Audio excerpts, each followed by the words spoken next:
ఏపీలో ఇప్పటికిప్పుడు ఎన్నికలు జరిగితే సీఎంగా ఎవరు గెలుస్తారు? Chandrababu CM, Jagan CM? ఖచ్చితంగా కామెంట్ చేయండి. మన దేశ ఔషధ రంగ భవిష్యత్తును పూర్తిగా మార్చే సత్తా ఉన్న మెగా ప్రాజెక్టు ఈ బల్క్ డ్రగ్ పార్క్. కరోనా సమయంలో ఎదుర్కొన్న ఇబ్బందులను దృష్టిలో పెట్టుకుని కేంద్ర వైద్య రంగంపై ప్రత్యేక దృష్టి పెట్టింది. కోవిడ్ టైంలో అసలు మాస్కులను కూడా భారీగా ఉత్పత్తి చేయలేని మన వైద్య రంగం ఉండేది.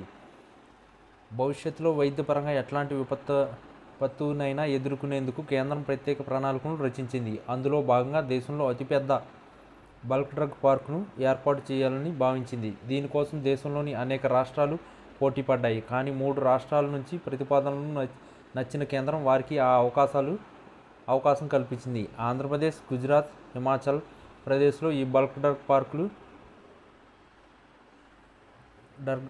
పార్కులు ఏర్పాటు అంగీకరించింది. ఏడాదిన్నర లోపు ఈ డ్రగ్ పార్క్ మొదటి విడత ప్రారంభించాలని లక్ష్యంతో పనులు ప్రారంభించారు. కానీ ఆంధ్రప్రదేశ్లో అనేక అవాంతరాలు కారణంగా ఇప్పటి అనుకున్న లక్ష్యం చేరుకోలేకపోయింది. ఈ ప్రాజెక్టుకు చేజారిపోకుండా వచ్చే మార్చి నాటికి మొదటి విడత పూర్తి చేస్తామని ప్రభుత్వం ఫైనల్ గడువు ఇచ్చి పనులు చేస్తుంది. ఆంధ్రప్రదేశ్ కేటాయించిన బల్క్ డ్రగ్ పార్కును విశాఖపట్నం సమీపంలో నక్కపల్లి వద్ద ఏర్పాటుకు ప్రభుత్వాలు అంగీకరించాయి. కేంద్ర రాష్ట్ర ప్రభుత్వాలు భాగస్వామ్యంతో దీన్ని దాదాపు 2000 ఎకరాల విస్తీర్ణంలో 1876 కోట్లతో దీన్ని నిర్మించనున్నారు. ఇది కేవలం ఔషధాలు ఉత్పత్తిలో స్వయం సమృద్ధి సాధించాలనే లక్ష్యానికి ఇది ప్రతిబింబం. ఈ ప్రాజెక్టు ప్రస్తుతం పురోగతి దాని ప్రత్యేక విలువలు భారతీయ ఫార్మా పట్టణంలో నక్కపల్లిని నిలుపునున్నాయి. బల్క్ డ్రగ్ పార్క్ అంటే చాలామందికి ఒక పెద్ద ఫ్యాక్టరీ లేదా ఫార్మా సిటీలా అనిపిస్తుంది.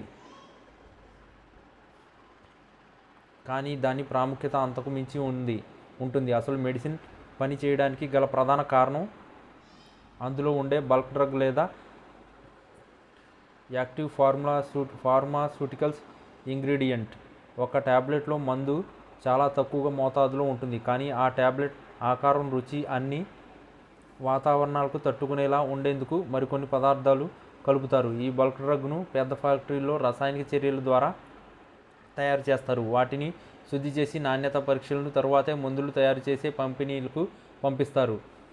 ఈ కంపెనీలకు ఫార్ములేషన్ ప్లాంట్ అంటారు. ఈ ఫార్ములేషన్ ప్లాంట్లో ఓ బల్క్ డ్రగ్ను ఇతర పదార్థాలతో కలిపి ట్యాబ్లెట్లో సిరపుల్లాగా క్యాప్సూల్స్ లాగా మారుస్తారు. ఒక బల్క్ డ్రగ్ లేకపోతే మెడిసిన్ తయారు చేయడం అసాధ్యం. అందుకే ఈ కీలకమైన ముడి పదార్థాల ఉత్పత్తిని ఒకే చోట కేంద్రీకృతం చేసి అత్యాధునిక మౌలిక వసతులతో ఏర్పాటు చేసేదే బల్క్ డ్రగ్ పార్క్. నక్కపల్లిలో ఈ భారీ ప్రాజెక్టును ఇప్పుడు ఎందుకు ఏర్పాటు చేస్తున్నారనే ప్రశ్న వస్తుంది. దీనికి ప్రధాన కారణం కోవిడ్. 2019లో కరోనా మహమ్మారికి ముందు వరకు భారతదేశం తన బల్క్ డ్రగ్ అవసరాల్లో అధిక భాగాన్ని చెన్నై నుంచి దిగుమతి చేసుకునేది. అయితే కోవిడ్ సమయంలో చైనా నుంచి దిగుమతులు పూర్తిగా తగ్గిపోవడం, సరఫరా చైన్ తెగిపోవడం వల్ల మన దేశ తీవ్ర ఇబ్బందులకు ఎదురైంది. ఈ సంక్షోభం తరువాతే మన దేశంలో ఎందుకు బల్క్ డ్రగ్ ఉత్పత్తి చేయకూడదు అనే ఆలోచనలకు భారత ప్రభుత్వం శ్రీకారం చుట్టింది. పార్క్ నక్కపల్లి ఇండస్ట్రియల్ ఏరియాలో భాగం. ఇది Vijayawada, Chennai industrial corridor, Visakhapatnam, Kakinada petroleum, chemical and petrochemical investment regional ఉంది. రాజయ్యపేట, బుచ్చిరాజుపేట, చందానాడ, వేంపాడు, డోనివాని, లక్ష్మీపురం గ్రామాల్లో విస్తరించి ఉంది. ఈ డ్రగ్ పార్క్ కోసం సౌత్ ఇండియాలో చాలా రాష్ట్రాల్లో తీవ్రంగా పోటీ పడ్డాయి. మొదట్లో ఈ పార్కును కాకినాడలో ఏర్పాటు చేయాలని భావించారు. నక్కపల్లి వద్ద భూమి సిద్ధంగా ఉందని అక్కడికి తరలించారు. నక్కపల్లిలో ఈ పార్క్ ఏర్పాటు చేయడానికి చాలా కారణాలు ఉన్నాయి. నేషనల్ హైవే 16కు కేవలం 5 కిలోమీటర్ల దూరంలో ఉంది. రైల్వే కనెక్టివిటీ కూడా 5 నుంచి 6 కిలోమీటర్ల దూరంలో ఉంది. దిగుమతులకు ఈ రైల్వే లైన్ ఉపయోగపడుతుంది. గంగవరం పోర్టుకు చాలా దగ్గరగా ఉంది. విశాఖపట్నం పోర్టుకు 70 కిలోమీటర్లు, కాకినాడ పోర్టుకు 60 కిలోమీటర్ల దూరంలో ఉండడం దీనికి ఉన్న ప్రత్యేకత. వీటి కారణంగా ఉత్పత్తులు, ముడిసరుకులు రవాణా మరింత సులభంగా అవుతుంది.